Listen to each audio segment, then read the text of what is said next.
Are we ready? Yes, Excellent. absolutely ready. Thank you so much. Already. That's a good one. That's a good one. Okay, so we're all set. Yeah? Okay, let's start. So, welcome back to the conversation over a cup of tea with me, Farzana. And today's conversation is about it's tender and it's reflective, and for many of us, deeply personal. We're not just talking about parenting our children. Today we are going to talk about parenting your inner child. Because the way we speak to ourselves is often the way we were once spoken to. And I hope you resonate with that. And sometimes, without realizing it, we are actually forwarding the same voice, right? To guide us through this layered and very meaningful topic, I am joined by someone whose life work centers around transformation and conscious living.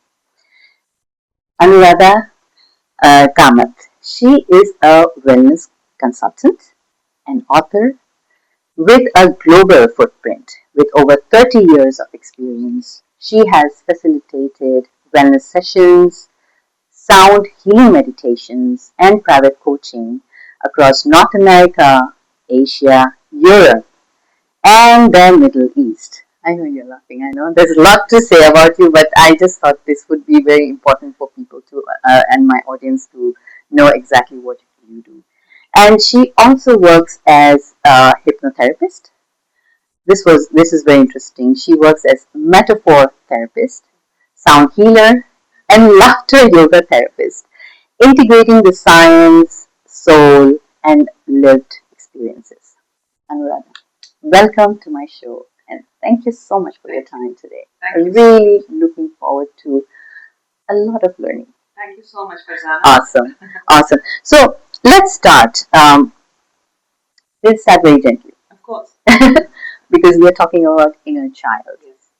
So for the audience, what is inner child? If you can Absolutely. First of all, when we say inner child, it depicts that it's a part of us. A part of us that is younger to us. So when we say inner, it means a part of us, it's inside us. Child means something that is younger to us, right? So Wonderful. So people assume inner children to be our childhood memories or parts of us that were young or adolescents, but that's not true. Inner child is a part of you that has been younger than you, that you are in this moment. So the part of me that was there 5 minutes back is also an inner child. Someone younger. So deep, so deep. Wow, wow. So, well, okay. We will understand more when we, with other questions. Where does this inner child live in the body? Is it the chest? Is it the stomach? What a very deep question. I love that you're asking. Okay. See, each of these children are alive inside us because of an experience. And that experience generates feelings or emotions. Now, wherever those emotions and feelings have made an impact on you when that experience was going through, is where the inner child resides. Interesting. For example, let me do a quick test. Please, yeah. Think of a time that was very unpleasant in school for you. The first thing that comes. Where do you feel that effect in your body? Here. Yeah. Now, you see, if I ask someone else the very same question, they might say the chest, they might say the throat, they might say the back. Really? Yeah. So, each of our inner children reside in a particular part of our body, which corresponds to the feeling you felt. Now, if I ask you, in one word, if you have to summarize how you felt during that incident, what would be that word? Hurt. Hurt. And when you say hurt, what happens to you when you're normally hurt? I do tear up. You tear up. Yes. And then after you tear up, what happens to you? Uh, I try to ignore. Uh-huh. Then sometimes, those wrong words come in my mind. Yes, yes. Now you have seen, Yes. you have a pattern. When you hurt, you tear. Yes. And then you say, then I'll hurt my tears Uh-huh. perhaps. Uh-huh. And then you start going internally into your mind. Uh-huh. And now anger starts coming up. What fumes in your body? Your mind. Your head starts becoming heavy because now you have internalized your emotion instead of externalizing it. Wow. So am I right in saying your body reacts before the mind reacts in this? In fact, the mind Mhm. now reacts and gives the emotions a space to hide inside the body. Okay, it says, for example, if I have to hide a very important document and I have to hide it behind a metaphor, okay, which represents it closely. And let's say this document is about my passport. What would you think would be a picture that would represent a passport without letting people know it's a passport? What could it be? Maybe a passport, yeah, or yeah, or a flag, or something. Yeah, like that, right? yeah. Now you see, the mind stores that inner child or gives a residential allotment, let's say, to the inner child in the spot that can be very closely identified as a metaphor for that entire experience. So you see, your stress, your anger, you said I go into my mind. Yes. So metaphorically, it went into your head. Yes.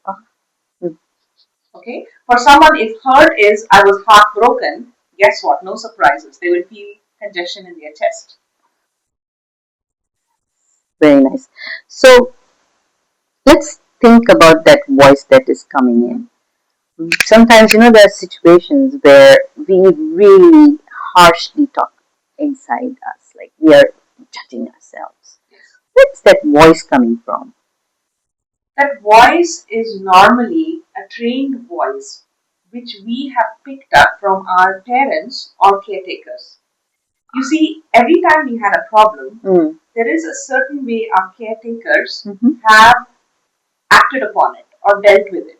Okay. Now we have adopted those patterns and now we behave like them to ourselves. Oh, okay. So, like all of our ecosystems have got three stages in it, or let's say three personalities in it: a child personality, a parent personality, and an adult personality. Okay. So, when our child ego makes a mistake, the parent ego inside us starts reprimanding or starts dealing with us in the same way that we have seen how we were dealt with in the past. Oh, wow. So, can we say that sometimes those inner child is trying to protect us from something? Absolutely. Yeah. If you ask a parent who has been very abusive emotionally or physically, they will say, but I wanted to protect you from that. Not necessarily those acts were something that you can, support. Yes. But everybody thinks that they are doing something to protect you. So all of our subconscious acts are to protect us. But is it working in our favor? That's we have to figure out. So we are going to, we're going to look into that now. So we talked about what inner child and what it can do and what is it is doing to you. Let's bring the parents in, right? So we are going to. I've got two scenarios. One is the parenting scenario, and one is the relationship scenario. So when our child, sometimes our children, sometimes they do something, our reaction is way too louder than it is supposed to be because the situation might not be as explosive as we are pretending to. So is it about us? Absolutely. That's where conscious parenting comes in. Okay? Conscious is a word where we become aware and we ask ourselves, are we parenting our children neutrally or are we protecting them from making the same mistakes that I made? So my voice gets louder because I am trying to tell them, I've been there, don't take that path. Yes, we do that a lot. Yes. Definitely. So what I'm understanding right now, though it's a very open discussion and very nicely put up. We are raising our children. We are not. We are raising them, but we are trying to fix our own childhood memories. We are living part two But through them. We are not living as parents raising children who are absolutely different from us. yes, Because that would hurt us. yes, We think our children are part of us, they are so much alike, and they are us, yes, mini us. yes. And that's the first and foremost mistake that we make, because we are just facilitators of a beautiful individual who could be poles apart from us. If you see, some of the children have gone on to be presidents, and they may not have any political history in their family. Some people have gone on to be excellent artists, and Yes. they could be no artists, or anyone in the background that have ever had a gene of such kind of skills. Right. So at some point, you have to accept that even though this child is born through you, it is not fully you. Oh, interesting. It's not fully you at all. Very interesting. Yes. Wow. So every parent now, since we are just looking at the parental relationships with the child, uh, we parent out of love or out of fear, right? So that's again the inner child telling us, Yeah. not, don't do this, right? So that is out of fear. But with love, how do we, as a parent, because we are always conscious about how the child is going to turn up in the future, right? Yes, So, absolutely. See, what I believe is every parent, whether I'm a parent to myself or my parent to me, we all want our children to succeed. yes. We want 100%. our children to be unique. We want our children to be leaders. Yes. But we treat them like followers. Yes. Right? So when we allow our children to take risks and assure them that in your failures I will applaud you, children will be able to take their risk. Calculated risk. Calculated risk. Yes. So even with ourselves, when we are reprimanding ourselves, why did you do that? We are actually going through the route of fear. Yes. And we are actually telling ourselves you're not capable of being a leader. But if I would sit with myself and say, girl, you had the guts to do this. Yes. And you had the guts to fail and face the world. I admire you. But next time, instead of making this expensive mistake, can we learn how to cut our costs and come out unscratched a little bit? So I can say this is the example you gave it. It's parenting out of love. Out of love and out of a desire to see you succeed. Wonderful. Okay, let's get into the relationship. Husband, wife, or partners. Yes. They are coming from different backgrounds. Okay? The two unhealed inner child inner children marry each other. What happens there? But listen, if they would be children, the problem wouldn't be there.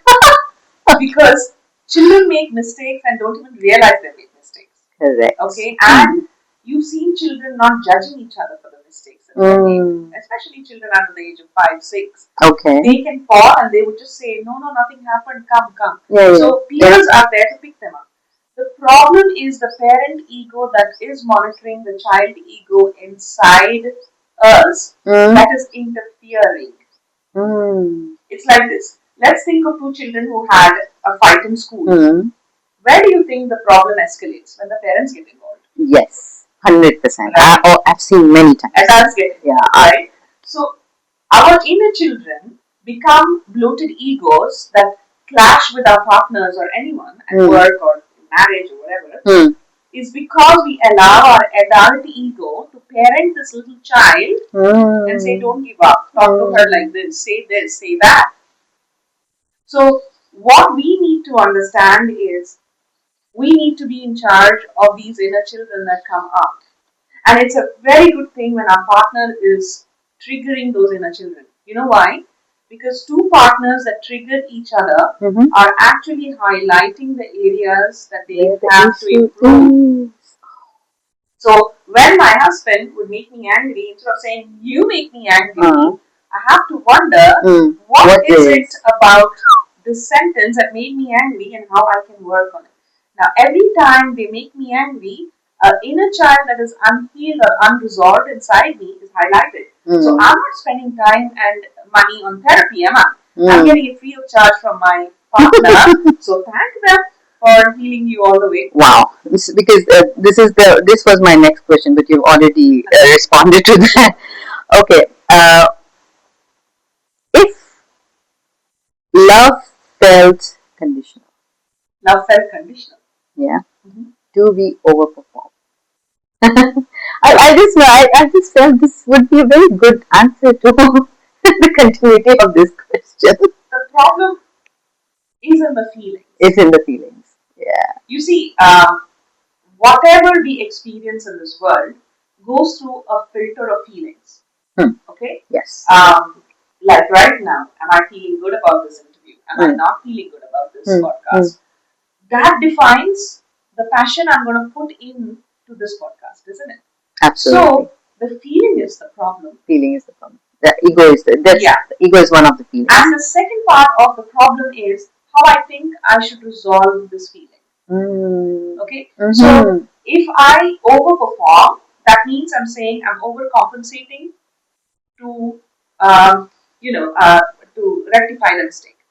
Suppose somebody ignores, that means they are on flight mode. They're saying, you know what, the best way I handle problems is running away from it. Okay.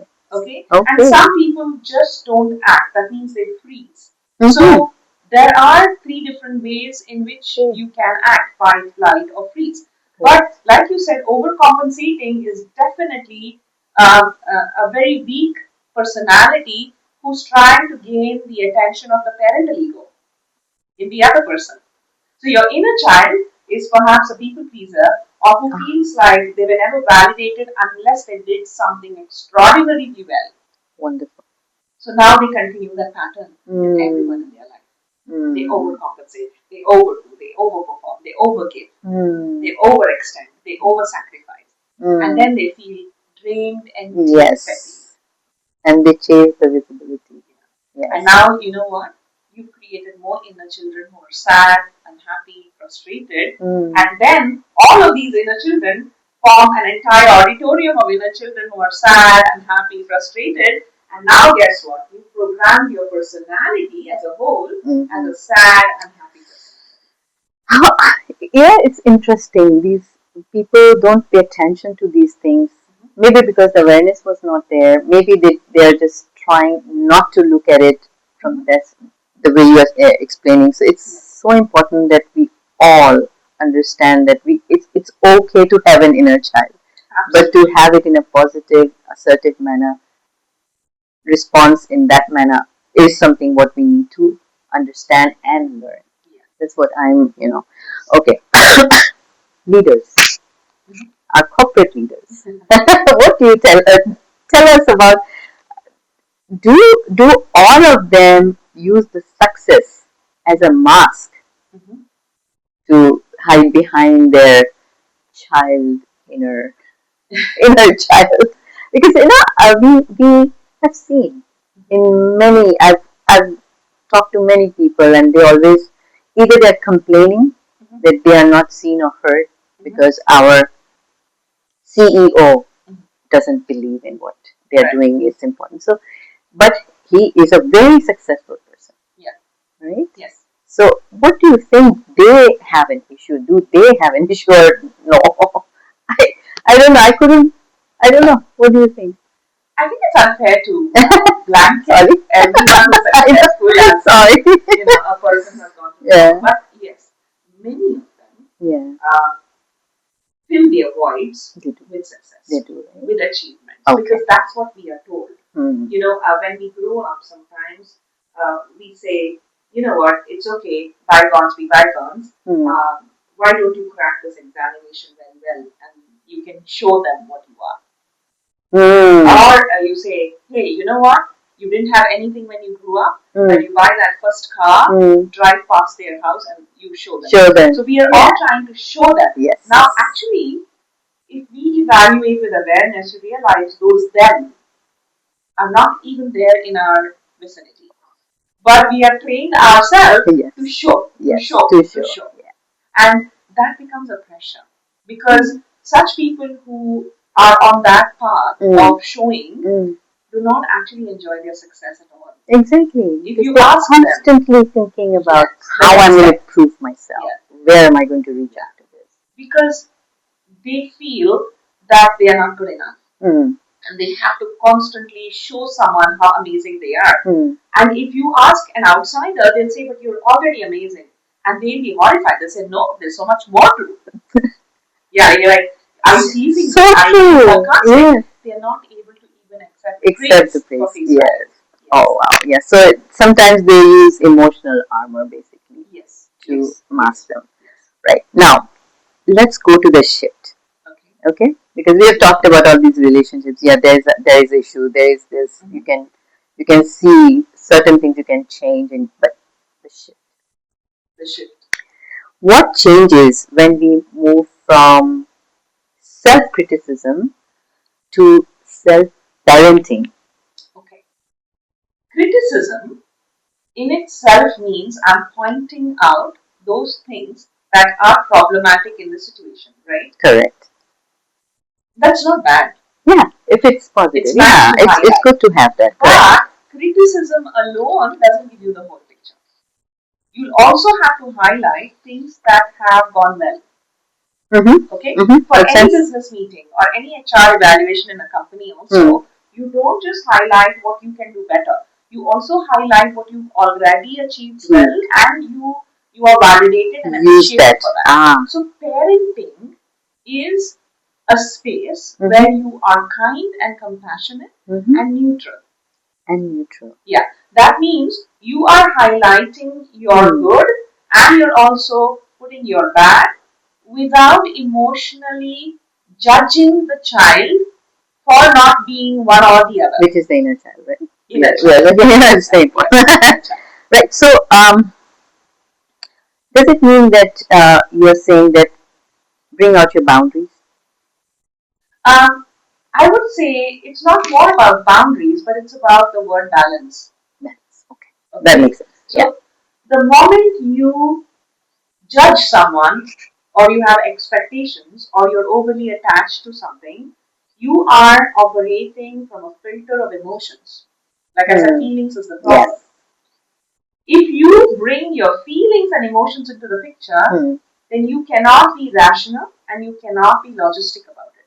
Well said. Well said. So, parenting is an emotional journey. It is. Whether it's an inner child or an external child. Yes. Oh, absolutely. Unless you're objective and rational about it, you will never be able to take the right decisions for your children. Well said. Okay. So, let's look at the tips now because we know the shift needs to be made. Self-judging, self-criticism should be more in an assertive way because it's okay to criticize yourself, but it's also very important to tell yourself you have achieved something. Constructive criticism. Very, very important, right? Someone who is watching right now, what simple rituals they can do or I can do, where to begin? First of all, if you know feelings is the problem, then avoiding your feelings will be the biggest mistake you will do. Firstly, identify your feelings. Okay? And understand why you're feeling the way you're feeling. I've heard this many times, but can you elaborate on that?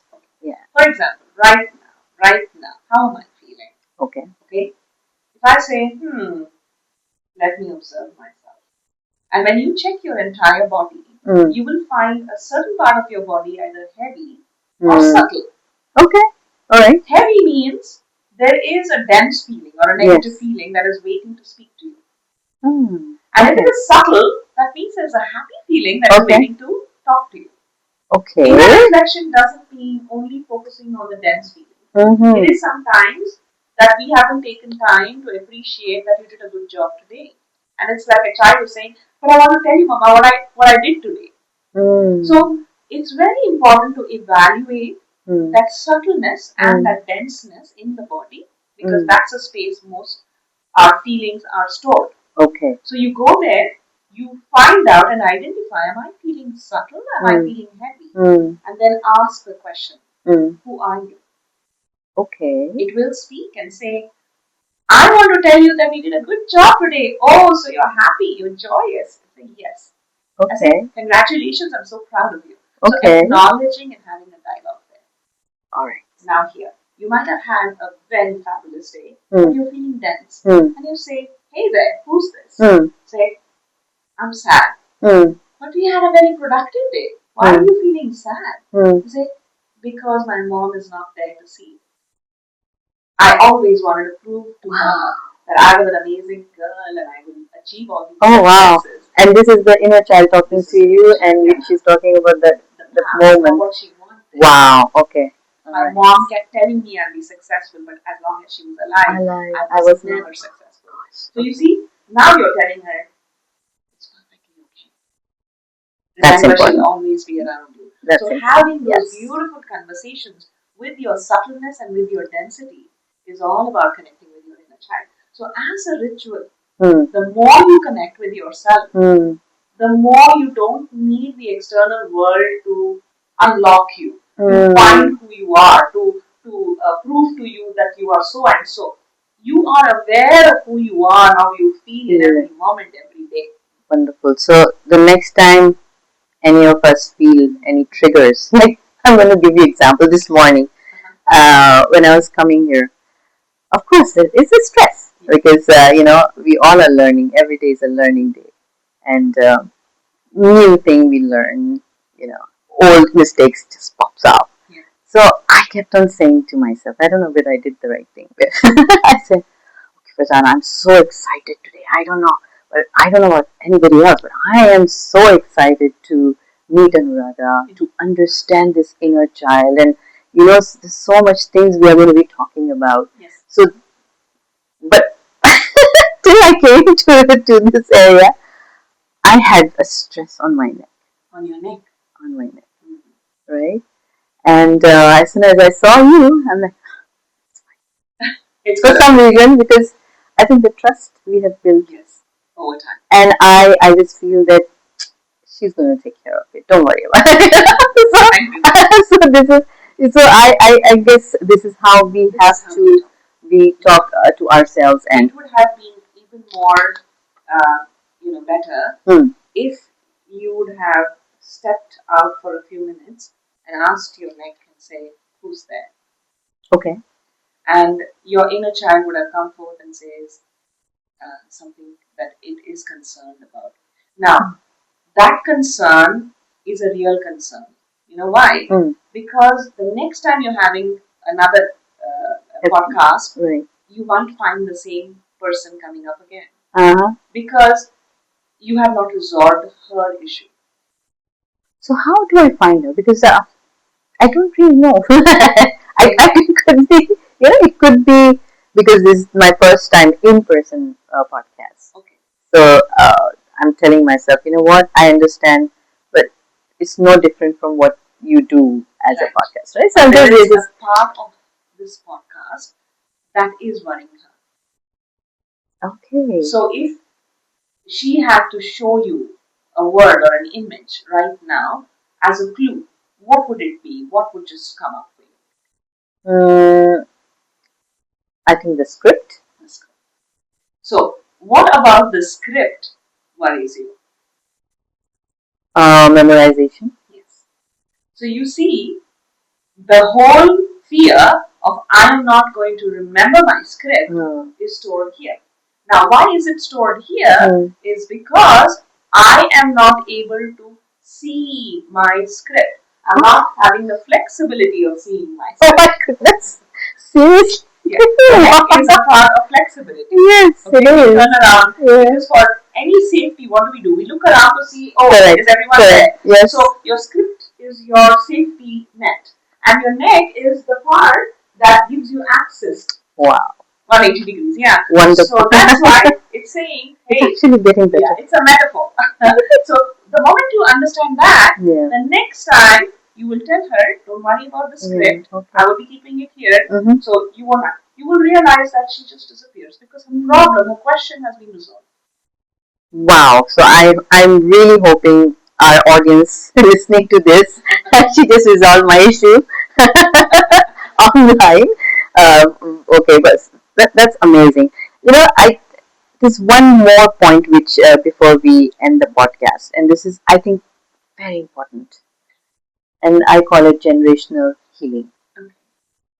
It's I mean we all know the voices we hear, and we repetitively do the same thing what our parents were doing with us, and maybe our next generation will again do the same thing, right? So can conscious parenting um, break those generational patterns? Absolutely. Yeah. Okay. The second question you ask after who's this Yeah. and what's the issue is, when you hear the issue, you ask, is this your own view or have you borrowed this view? Okay. Okay? If you say this is my own view, then this is a new thing you have created in you. But if you ask yourself, have you borrowed it from someone? You say, yeah, my aunt was like this. Oh wow. Or my grandfather would always tell me. Now that is, you understand that you have learned it from your experience with these nurturers or caretakers. Okay. And that's where that awareness instantly breaks the cord between that feeding line that is between your ancestor and you. Okay.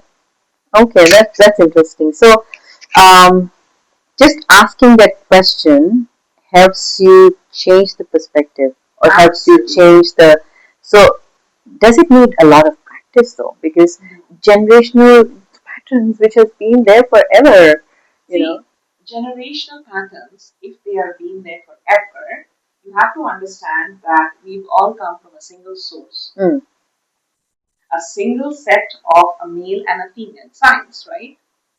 Why are we divided into so many families, so many cultures, so many different belief systems, so many skills, so many talents, if we are all from the same set of male and female human species?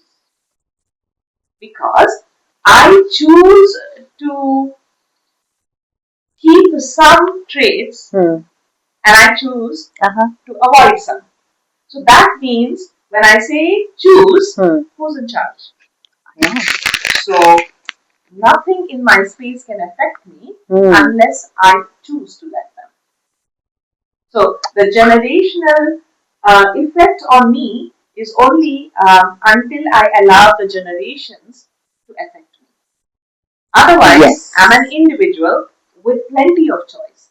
I want to behave like Mother Teresa today, I can. Tomorrow, I want to be Napoleon, I can. Day after tomorrow, I want to behave like Rumi, I can. The fourth day, I want to be the Olympian swimmer, champion. Yeah, I can. Because we are all with the same genetic human lineage. Wow, interesting. So it's how we are creating our thoughts and personalities. So every intention that you make today generates thoughts. Yes. Every thought generates a feeling or an emotion. Every emotion and feeling will generate a response or a reaction. Right? So your personality is a book of your choices. Wonderful. Wonderful. Yeah. Thank you so much. So, to the audience, if there is one thing from today you've taken back, or rather, I have taken today with me, your trigger is not your weakness. Always remember, it is your invitation, like Anuradha said. The conscious parenting is not about being perfect, but it's about being present in the moment for you to change your perspective. One day, your child will speak to you themselves in the tone you use today. So beware how you choose to talk to them. And this is both for inner child and also for your next generation. Right? And you will speak to yourself in a tone you choose now. Okay? So tonight, ask yourself, or rather, after this podcast, ask yourself, what would be your younger self thank you for one day? Okay? Anuradha, thank you so much for your wisdom and amazing podcast. And to everyone here listening, um, if this conversation has resonated with you guys, please share, subscribe my channel, and like that bell button because you need to not get the notification for any of my next podcast coming. And we will continue to explore, we continue the leadership, wellness, and conscious living. One honest conversation over a cup of tea. Thank you very much. And thank you. It was wonderful. I think it was very well. You too. Yeah. I hope the voices. I